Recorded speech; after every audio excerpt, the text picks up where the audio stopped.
Olá, queridos amigos e amigas, sejam muito bem-vindos. Uma excelente quarta-feira para todos nós. É com muito carinho que estamos aqui iniciando mais uma manhã de reflexões acerca do Evangelho segundo o Espiritismo. Lembremos que a nossa proposta aqui é todos os dias retirar uma passagem do Evangelho, fazer a leitura dela com muito carinho, com muito amor e através dessa leitura retirar uma reflexão a qual nós compartilhamos aqui nestes minutinhos preciosos que nos dedicamos aos ensinamentos do Cristo, aos ensinamentos do Espiritismo. Bom, meus queridos amigos e amigas, hoje nós vamos para uma passagem muito especial, a qual se encontra no capítulo 15 do Evangelho segundo o Espiritismo. Esse é o item 4 que nós vamos refletir hoje, da passagem O Maior Mandamento.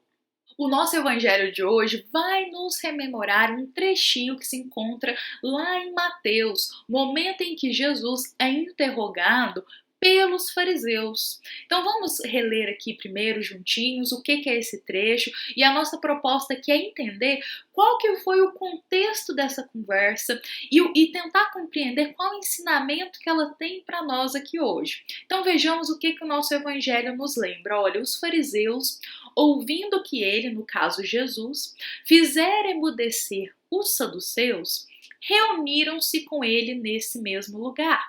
E um deles, doutor da lei, interrogou Jesus para o experimentar, dizendo: Mestre, qual é o grande mandamento na lei? E Jesus lhes disse: Amarás o Senhor teu Deus de todo o teu coração, de toda a tua alma e de todo o teu pensamento. Este é o primeiro e o grande mandamento. E o segundo é semelhante a este: amarás o teu próximo como a ti mesmo. Destes dois mandamentos dependem toda a lei e os profetas. Então esse é o diálogo que se encontra entre os fariseus e Jesus.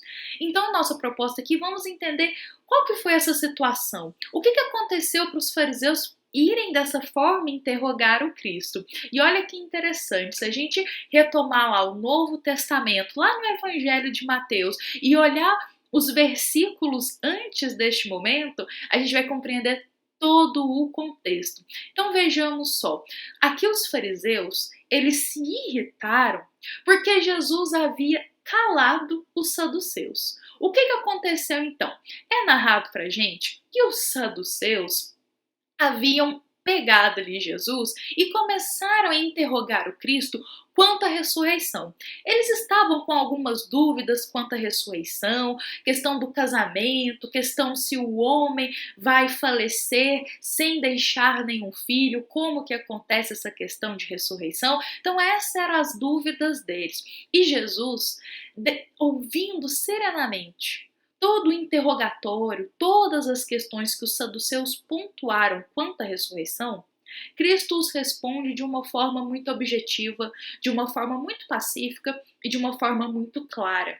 E os saduceus ficam maravilhados com a forma que Jesus esclarece. E eles se calam, porque eles não têm nem mais o que questionar ao Cristo. Por isso que aqui é colocado que Jesus havia emudecido os saduceus, porque quando eles vieram interrogar a Cristo sobre ressurreição, Jesus esclareceu e eles ficaram muito maravilhados. É realmente essa palavra que é colocada lá no Evangelho de Mateus. Ficaram maravilhados com a resposta do Cristo. E aí eles não tinham mais nenhuma pergunta para poder fazer. Só que os fariseus, observando essa situação, eles ficaram muito intrigados, porque os fariseus, eles perseguiam muito a Jesus. E nesse momento eu convido a todos para a gente entender quem eram os fariseus, por que eles perseguiam tanto ao Cristo, por que eles sempre tentavam, de alguma forma, dizer assim, passar o Cristo para trás, enganar Jesus, colocar o mestre em situações, às vezes, humilhantes.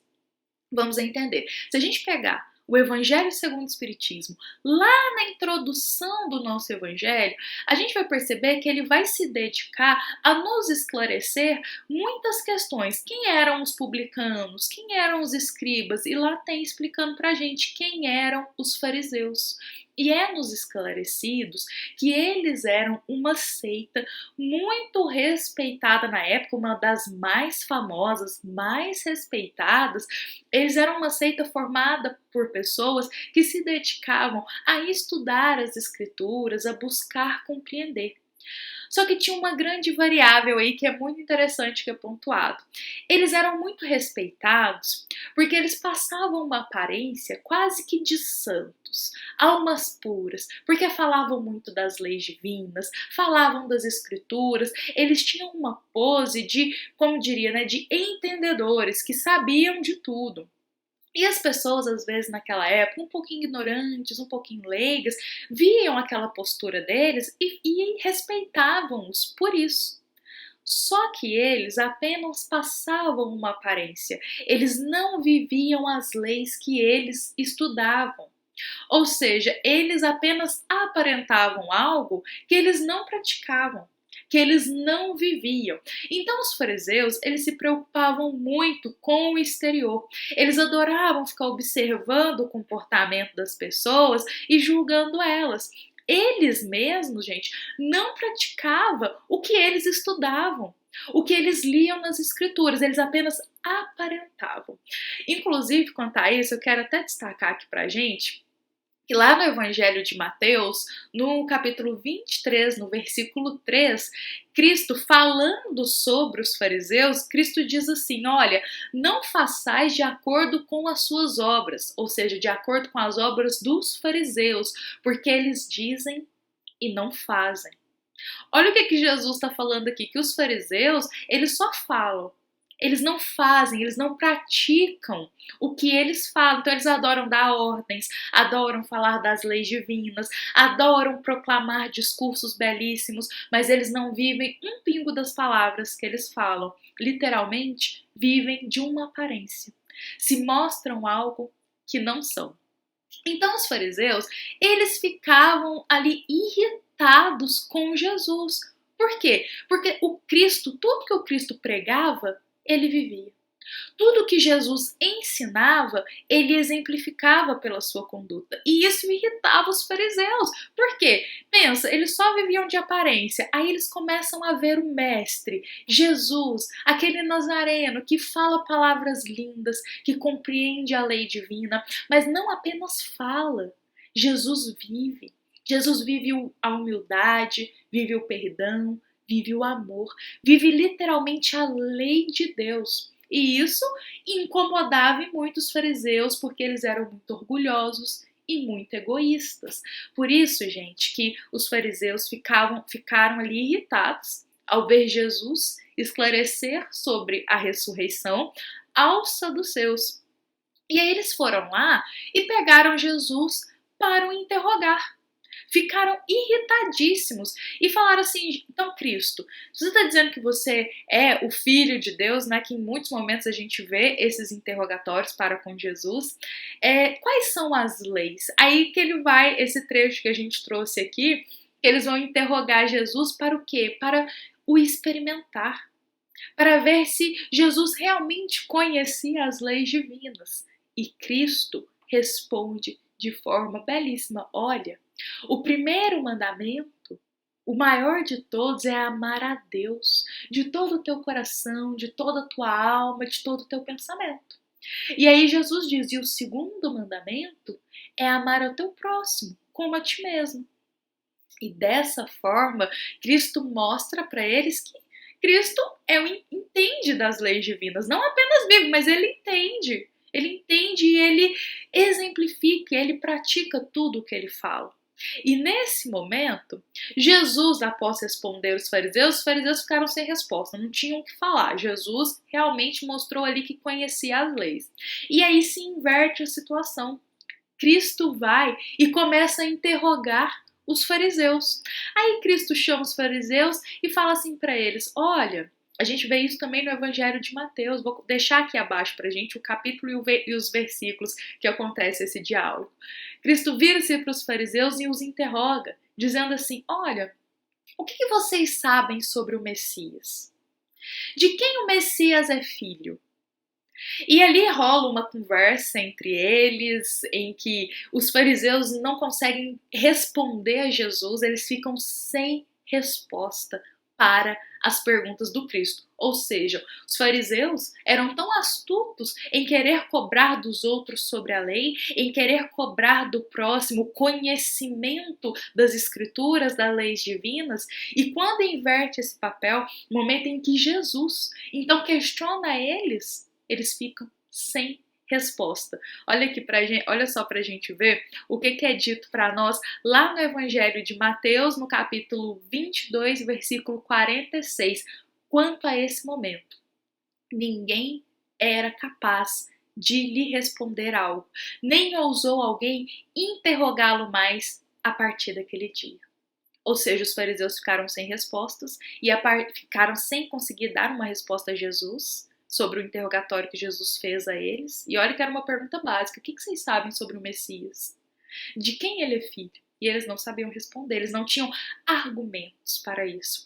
E aí, após esse dia, eles não interrogaram mais a Jesus, porque compreenderam a autoridade moral que Jesus tinha. Esse é o contexto, gente, desse trecho que se encontra na nossa passagem de hoje. Olha só como que um pequeno diálogo, ele traz tanto ensinamento para nós, porque o que a gente consegue tirar de essência desse acontecimento? A vida por aparência. Olha só, o que agregou para os fariseus viver de aparência? Aparentar que conhecia as leis, aparentar que vivia as escrituras, enquanto na realidade o evangelho lá na introdução mesmo nos diz, eles faziam atos absurdos, mas eles aparentavam pureza. Mas quando ninguém estava vendo, eles tinham atos horrendos. Então eles viviam de aparência. O que isso agregou para eles? O que isso somou para a jornada evolutiva deles? Nada. Eles se mantiveram estagnados. E, gente, isso é um grande ensinamento para nós, porque olha só, enquanto Jesus manteve-se humilde, manteve-se simples, Jesus ensinava, buscava viver as leis, se aproximava das pessoas com mais carinho, sem a arrogância dos fariseus. Então, Cristo estava ali progredindo, ensinando, e há 2000 anos já se passou, e os ensinos do Cristo se fazem tão vivos para nós. Enquanto isso, os fariseus ficaram estagnados. Isso é um grande exemplo para a gente despertar o nosso olhar, para a gente não querer viver de aparências, não mostrar algo que nós não somos, não querer aparentar um conhecimento que nós ainda não temos. Mais vale a gente ser simples, a gente ser brando e pacífico, ter humildade no nosso coração, porque se os fariseus tivessem humildade no coração, eles tinham aprendido muito com Jesus. Mas o orgulho deles não deixava eles aprender com Cristo, porque eles queriam se achar melhor que Jesus. E isso não levou eles a lugar nenhum. Por isso tenhamos humildade de sempre aprender com o próximo, independente de quem seja, a gente sempre pode aprender. Tenhamos simplicidade. E eu gostaria de encerrar a nossa reflexão de hoje lendo aqui pra gente uma frase que está lá na nossa reflexão escrita, em que a gente pontuou o seguinte: olha, mais vale o coração humilde, que mostra a sua pequenez, a fim de aprender e de progredir, do que o orgulhoso, que apenas aparenta tudo saber e se mantém estacionários. Bom, queridos amigos e amigas, essa é a nossa reflexão de hoje. Acho super importante a gente, ao ler essas passagens do Evangelho, compreender qual que foi o contexto, o que aconteceu ali para esse diálogo se dar, porque dessa forma, a gente compreendendo a situação, a gente consegue extrair muitos ensinamentos. E hoje o que eu mais desejo deixar aqui para nós é esse ensino, é essa luz que o Evangelho nos concede. Vamos viver com humildade. Tenhamos humildade para aprender com todos, com qualquer pessoa. Tenhamos simplicidade. Vamos reconhecer a nossa pequenez ao invés de nutrir o orgulho que apenas nos estagna. Bom, meus queridos amigos e amigas, essa foi uma mensagem do Centro Espírita Luiz Gonzaga de Luminares a todos os corações que estiveram aqui conosco nesta quarta-feira, nos ouvindo e nos acompanhando. Um excelente dia para todos nós. Nos encontramos amanhã para mais uma reflexão do nosso Evangelho diário. Fiquem em paz, que assim seja.